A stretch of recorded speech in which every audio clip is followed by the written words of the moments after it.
পবিত্ৰ শিক্ষাৰ নামত চৰম প্ৰতাৰণা যিখন আসনত বহি ধৰ্মীয় জ্ঞান দিব লাগিছিল সেইখন আসনত বহি আজি পিখাচৰ দৰে কাম কৰিছে এজন মাদ্ৰাছাৰ শিক্ষকে আপোনাৰ সন্তান কিমান সুৰক্ষিত আজি ডি ৰিভিল নিউজত আমি ফাদিল কৰিছো সেই মোল্লাৰ আসল ৰূপ আজি আমি কথা পাতিম এখন মাদ্ৰাছাৰ বিষয়ে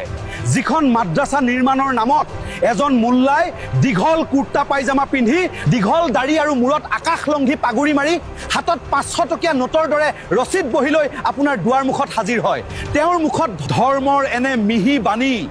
যেন জান্নাত আৰু জাহান্নামৰ চাবি কাঠিটো কেৱল তেওঁৰ হাততেই আছে তেওঁলোকৰ সেই অশুদ্ধ উৰ্দু মিহলি অসমীয়া উচ্চাৰণৰ লেকচাৰত ভুল গৈ আপুনি আপোনাৰ তেজ ঘাম একাকাৰ কৰা কষ্টৰ উপাৰ্জনৰ টোপোলাটো সেই যৌন নিৰ্যাতকৰ হাতত গতাই দিয়ে আপুনি সেই মুহূৰ্তত নিশ্চিত হৈ পৰে যেন জান্নাতত বহি চিনেমা চাব পাৰিব কিন্তু আজি আপোনাৰ সেই কষ্টৰ টকাৰে গঢ়া মাদ্ৰাছাৰ পৰা যি খবৰ ওলাইছে সেয়া সমাজৰ বাবে এক কলংক আৰু লজ্জাজনক অধ্যায় এজন শিক্ষক ধৰ্মীয় নেতাৰ ভেৰ্চন ধাৰণ কৰা এই ব্যক্তিজনে নিজৰ ছাত্ৰৰ ওপৰত চলাইছে যৌন নিৰ্যাতন ধৰ্মৰ নামত ভণ্ডামিৰ ইয়াতকৈ ডাঙৰ উদাহৰণ আৰু কি হ'ব পাৰে আজি এই মোল্লাই পোছাকৰ আঁৰত কি লুকাই ৰাখিছিল তেওঁৰ চৰিত্ৰৰ বিকৃতি নে ধৰ্মৰ নামত কৰা এক ধৰণৰ নিৰ্লজ্জ ধোকাবাজি আটাইতকৈ ভয়ংকৰ কথাটো হ'ল যিখন মাদ্ৰাছাত শিশুসকলক সুৰক্ষা দিব বুলি ভৰসা কৰিছিল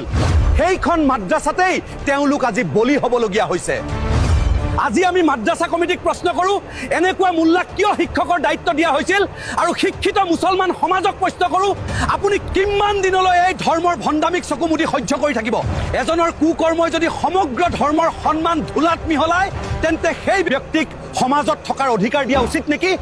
আমি দাবী জনাও এনেকুৱা ভণ্ড মোল্লাৰ বিৰুদ্ধে এনে শাস্তিমূলক ব্যৱস্থা হওক যাতে ভৱিষ্যতে কোনোবাই ধৰ্মৰ পোছাক পিন্ধি ল'ৰা ছোৱালীৰ ফালে চকু তুলি চোৱাৰ সাহস নকৰে এই ভিডিঅ'টো ইমানেই শ্বেয়াৰ কৰক যাতে সমগ্ৰ অসমে জানি যায় শিক্ষাৰ নামত চলিছে এই ভণ্ডামি আপোনাৰ গাঁৱৰ মোল্লাজনেও এনে কুকৰ্ম কৰা নাইতো কমেণ্টত আমাক জনাওক গোৱালপাৰা আৰক্ষীৰ জালত পৰিল আজি এইজন দাৰুল উলুম মাদ্ৰাছাৰ শিক্ষক ঘটনা সন্দৰ্ভত গোৱালপাৰা আৰক্ষীয়ে কৰা মন্তব্য আগবঢ়াইছো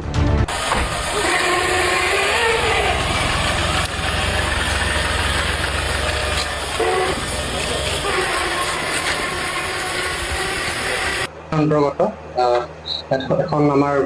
কমপ্লেইন এটা আহিছিল আমাৰ যে তেখেতৰ যিজন দাৰুল উলুম তহিদুৰ ইছলাম ছ'চাইটি মাদ্ৰাছা যিটো আমাৰ সোনাহাৰা গাঁৱত আছে বগুৱান থানাৰ অন্তৰ্গত তাত এখন জঘন্য কাণ্ড এটা হৈছে এখন শিশু ল'ৰা এজনৰ লগত দুষ্কৰ্ম কৰা হৈছে আৰু সেই মৰ্মে আমি তাৰে যিজন প্ৰিন্সিপাল বা অধ্যক্ষ হেড হুজুৰ বুলি যিটো কয় তেখেতক আমি আটক কৰিছো আৰু যিটো কমপ্লেইন হিচাপে তেখেত আজি কেছ আমাৰ ৰুজু কৰা হৈছে case Baguan PS case number 36/26 under section POCSO act read section 75 GJ সেই মৰ্মে তেখেতক এৰেষ্ট কৰি ফৰৱাৰ্ড কৰিছো আৰু আমি দুদিনৰ ৰিমাণ্ডত লৈছো আমি ঘূৰি আহিছো যিহেতু প্ৰাৰম্ভিক তদন্ত চলি আমি তেখেতক আজি আৰু আমাৰ নেক্সট কিছু পৰ্যায়ক্ৰমে ইয়াৰ তদন্ত চলিব আমি এই বিষয়ে আৰু অলপ অৱগত হ'ম যিহেতু এইটো মাইনৰ ল'ৰা এখন স্কুল হয় মানে মাদ্ৰাছা হয় তাত আৰু তেনেকুৱা কিবা আহিব পাৰে আমি যিটো তদন্ত আৰু দুদিন বা আমি তেখেতৰ ৰিমাণ্ডত যদি তেনেকুৱা ইণ্টাৰভেশ্যনত কিবা পাওঁ আমি নিশ্চয় আপোনালোক জনাম আকৌ এটা অভিযোগ আমি সেই আপোনাক কৈছোঁ যিহেতু আমি এতিয়া প্ৰাৰম্ভিক অৱস্থাত আছোঁ তদন্ত আমি আৰু যিহেতু আমি ৰিমাণ্ডত লৈছোঁ আৰু বস্তুটো আৰু আমি খুচৰিম আমি আগলৈ যাম তদন্ত কৰিম সেই আমি যিটো প্ৰাৰম্ভিক আমি আপোনাক জনাইছোঁ যিহেতু কেছ ৰুজু কৰা হৈছে তেখেতৰ ৰিমাণ্ডত লোৱা হৈছে আমি ছাৰ্ভাইভাৰজনক যিখিনি আমি কাউন্সেলিং দিয়া হৈছে আমি সেইখিনি কৰিছোঁ